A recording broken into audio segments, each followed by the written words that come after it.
Hey guys, welcome to this video. If you're wondering what's on my head right now, this is what I use to style my hair. If you want, what are they called? Results. I'll put them probably at the end of this video.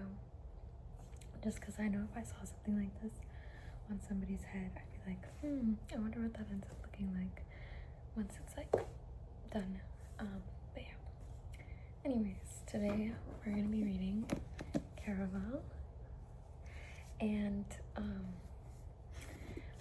I'm like low-key in a reading slump right now, and I heard this is really good. Like, I saw this all over Book Talk for like, I don't know, like I saw it like a while back, so I was like, well, what better book to read than this?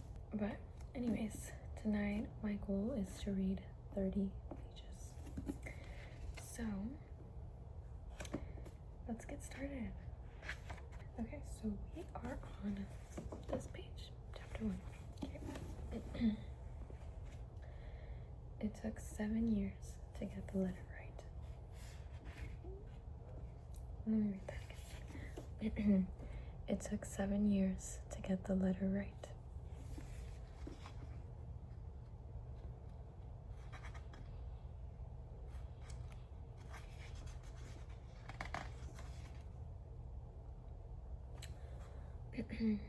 Year 15, Elentine Dynasty. Dear Mr. Caraval Master, my name is Scarlet, but I'm writing this letter for my sister, Donatella. Donatella? Is that how you say it? It's going to be her birthday soon, and she would very much like to see you and your amazing Caraval players.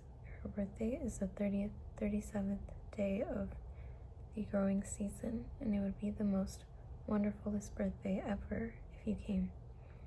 Most hopefully, Scarlet from the conquered Isle of Trista. I never said I was a good reader.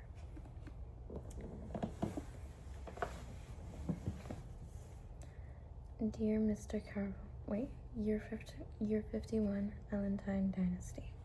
Dear Mr. Caraval Master, this is Scarlet again. Did you get my last letter? This year, my sister says she's too old to celebrate birthdays, but I think she's just upset you never came to Trista. This growing season, she'll be 10 and I'll be 11. She won't admit it, but she'd still very much like to see you and your wondrous Caraval players. Most hopefully, Scarlet from the conquered Isle of Trista.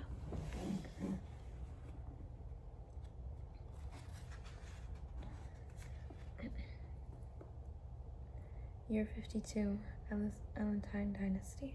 Dear Caraval Master Legend, I'm sorry I got your name wrong. Those other letters.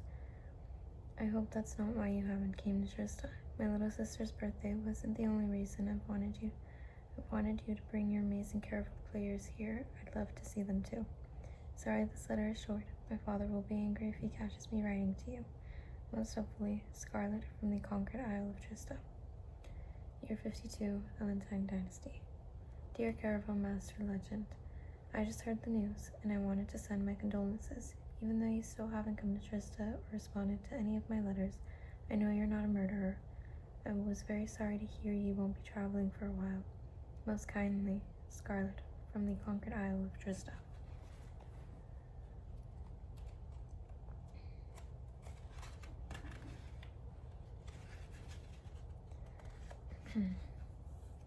Year 55, Elentine Dynasty.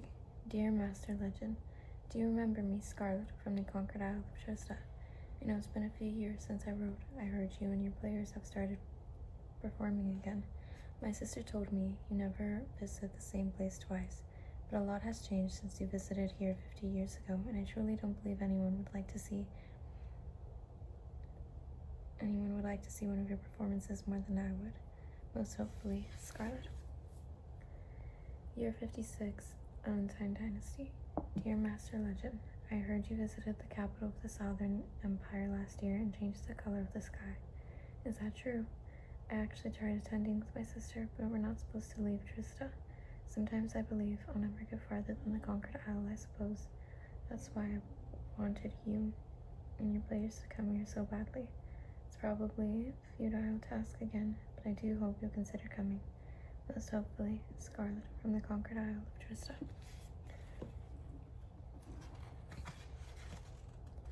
Year 51, Valentine Dynasty.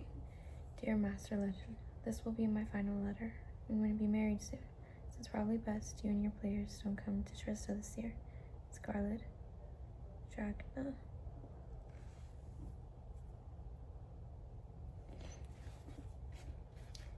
Year 57, Valentine Dynasty. Dear Scarlet Dragna from the Conquered Isle of Trista, congratulations on your upcoming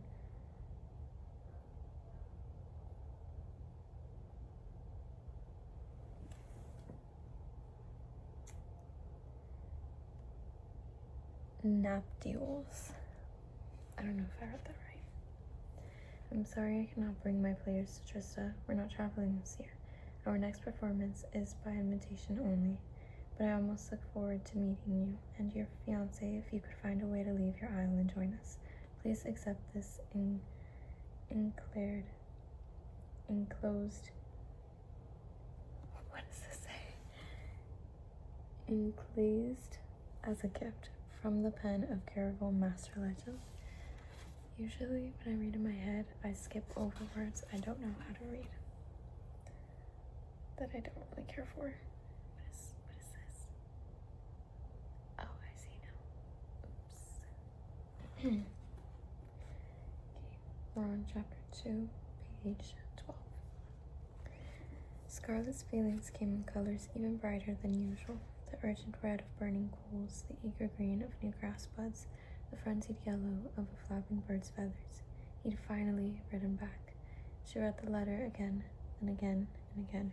Her eyes took in each sharp stroke of ink, every waxy curve of the Caraval Master's silver crest. A sun with a star inside and a teardrop inside of the star. The same seal was watermarked onto the closed slips of paper. This was no prank.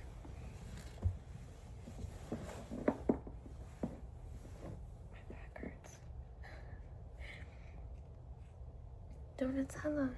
Scarlet plunged down the steps into the barred room in search of her younger sister. The familiar scent of molasses and oak sneaked up her nose, but her scoundrel of a sibling was nowhere to be found. Tella, where are you? Oil lamps cast an amber glow over bottles of rum and several freshly filled wooden barrels. Scarlet heard a moan as she moved past, and she caught bits of heavy breathing as well. After her latest battle with their father, Tella had probably drunk too much and now dozed somewhere on the floor. Donut, she choked on the last half of her sister's name. Hello, Scar. Tella flashed Scarlet a sloppy grin, all white teeth and swollen lips. Welcome. You're at my desk now. Okay. So, ignore this. Okay. Anyways, I needed somewhere to sit properly instead of the floor. So, we're here now. It's just my hairbrush. Alright.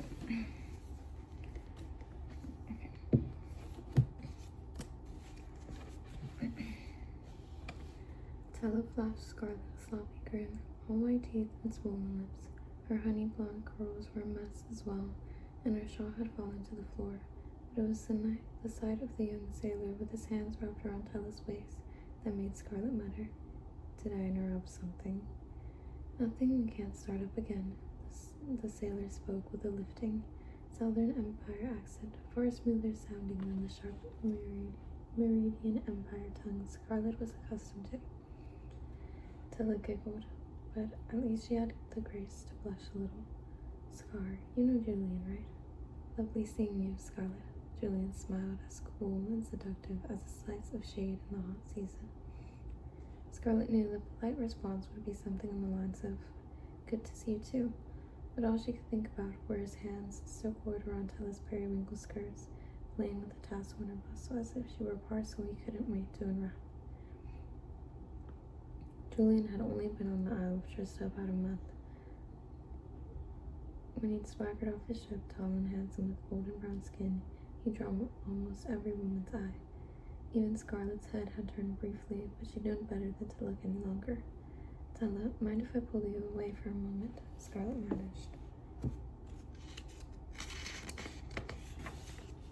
managed to nod politely at Julian, but the instant they moved through enough barrels to be out of his hearing, she said, "What are you doing?"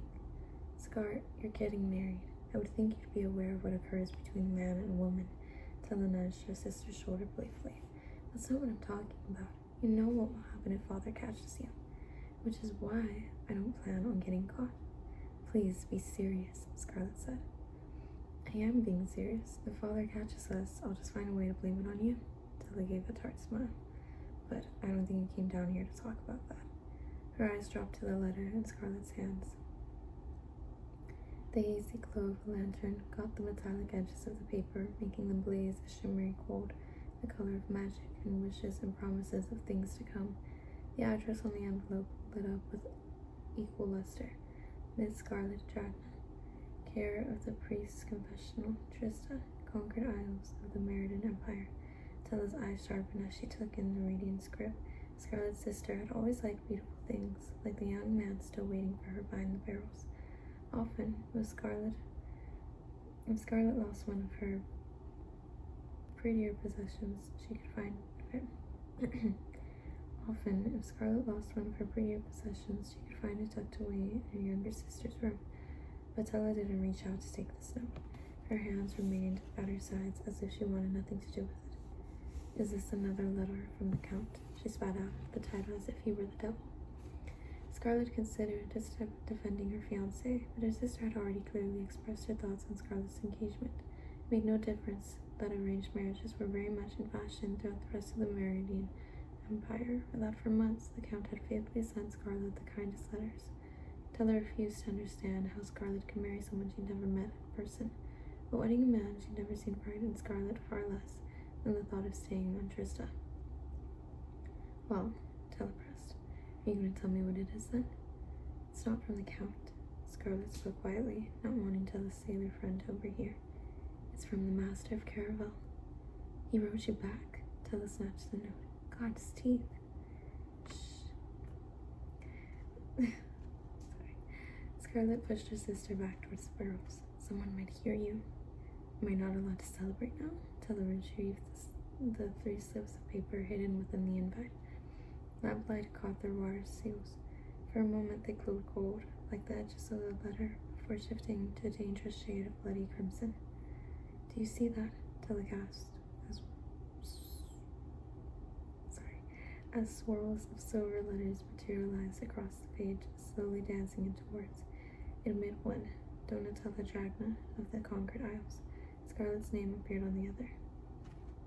The third only contained the words, "Admit one." Like the other invites, this was printed above the name of an isle she'd never heard of. Isla de los Sueños.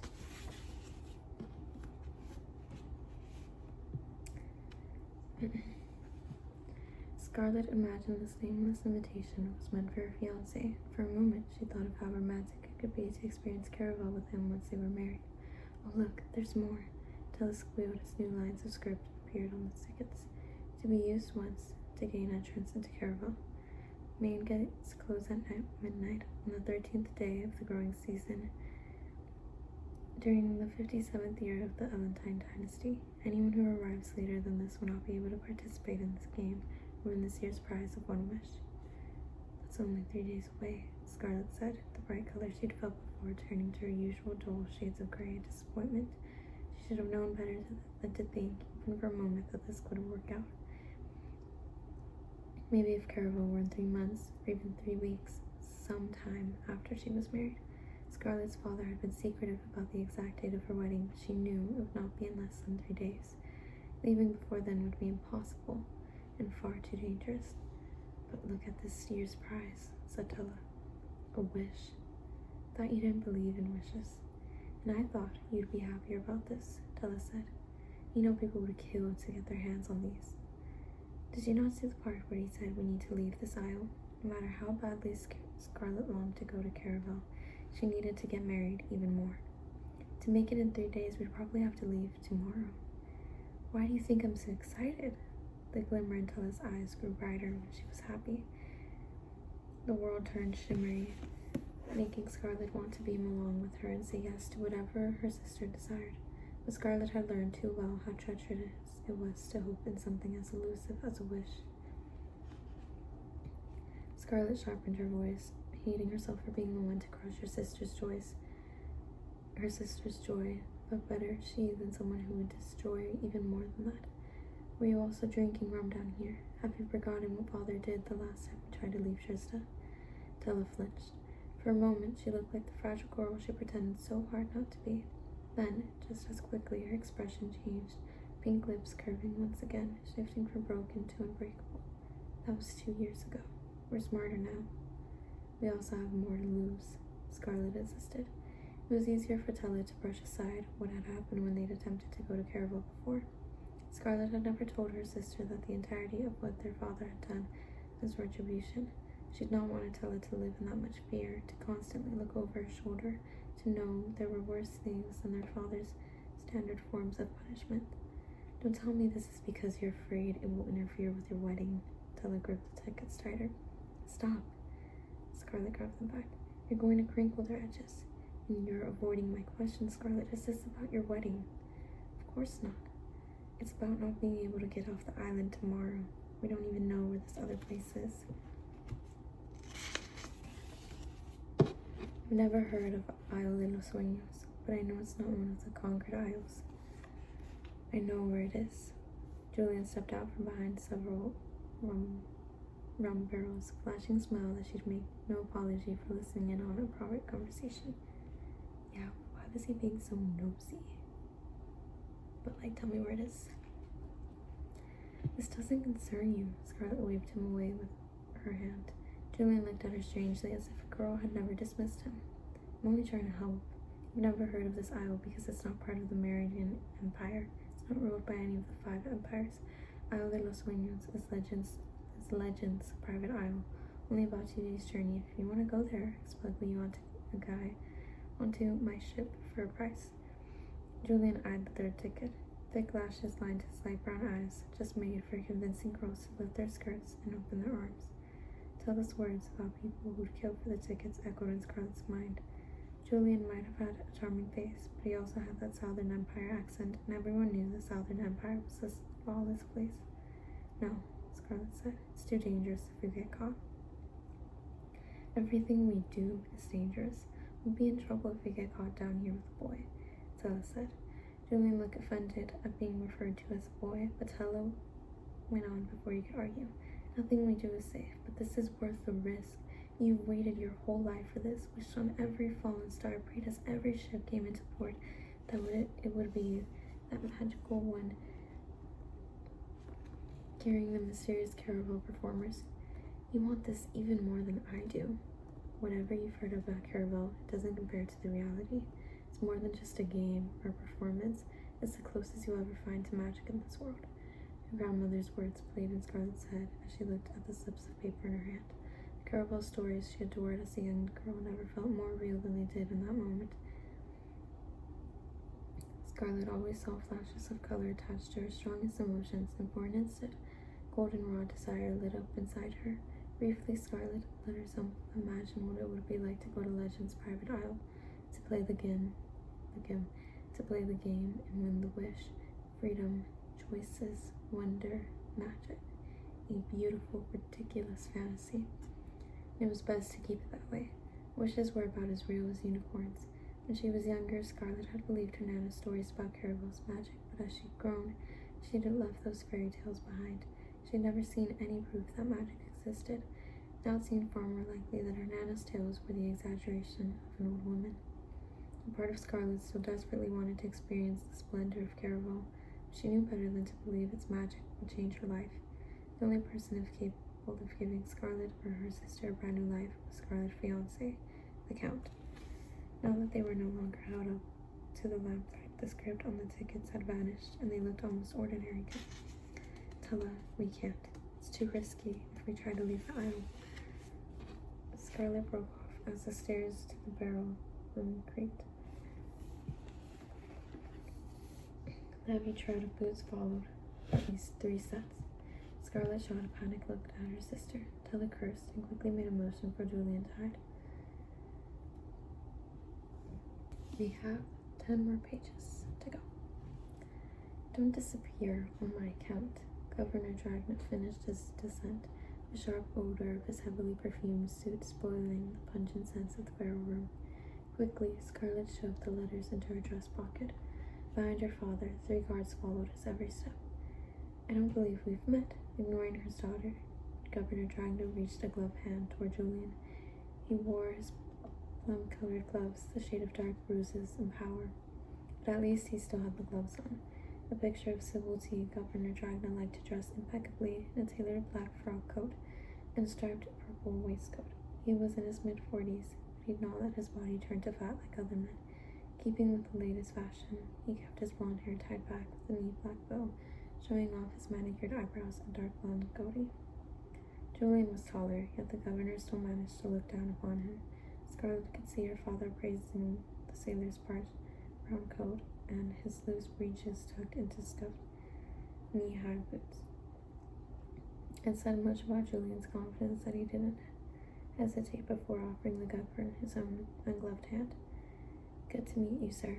Julian Marrero. Governor Marcelo Dragna. The man shook Julian. The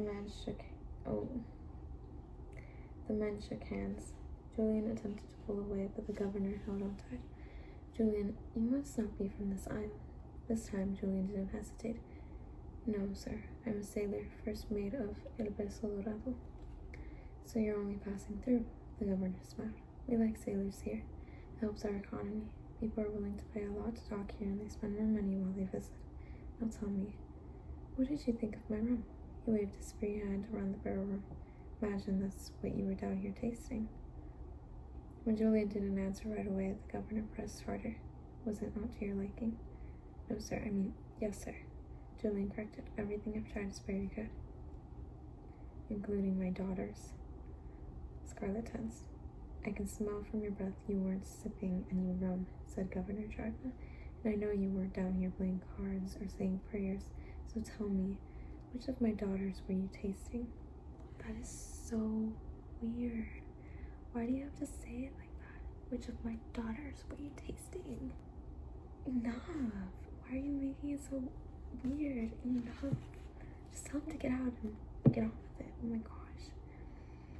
Oh no, sir, you have it wrong. Julian shook his head, eyes widening as if he would never do something so dishonorable.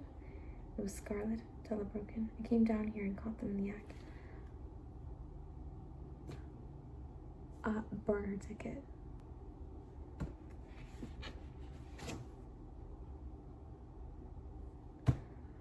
Oh my god, that makes me so mad. Like, I'm already mad. No, Scarlet cursed her foolish sister. Father, she's sighing. It was Tella, not me. I'm the one who caught them. Tella's face blazed red. Scarlet, don't lie. You'll only make this worse.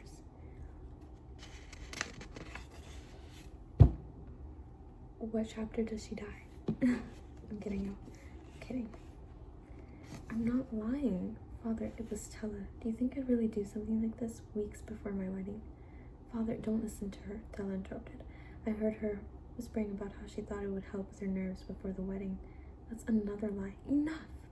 The governor turned to Julian, whose brown hand was still firmly grasped in his perfumed plum glove. My daughters have the bad habit of being dishonest, but I'm sure you'll be more forthcoming. Now tell me, young man, which of my daughters were you down here with? He better tell the truth. I think there's been some sort of mistake. I don't make mistakes. Governor Dragna cut him off. I'll give you one more chance to tell me the truth, or the government's guards each took a step forward. Julian's eyes started to tell her. With a sharp shake of her head, Tella mouthed the name Scarlet. Scarlet tried to curb Julian's attempt. Tried to tell him he was making a mistake, but she could see the resolve in the sailor's face even before he answered. It was Scarlet.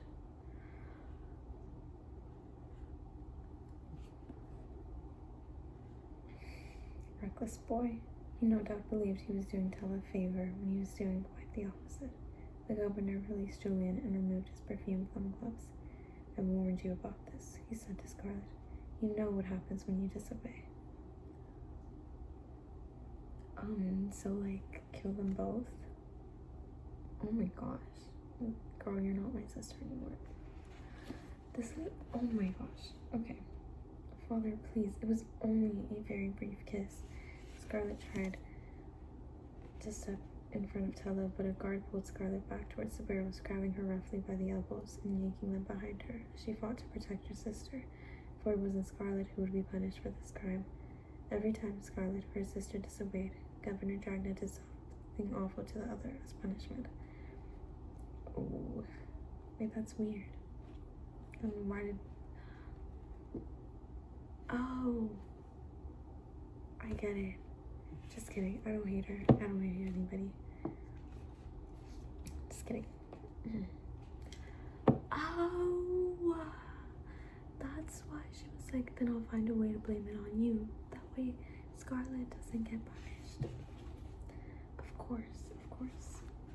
Oh my gosh. On his right hand, the governor wore 2 large rings, a square amethyst and a sharply pointed purple diamond. He twisted both of these around his fingers, then pulled his hand back and struck Tella across the face. Don't. I'm the one to blame, Scarlet screamed, a mistake she knew better than to make. Her father struck Tella once more.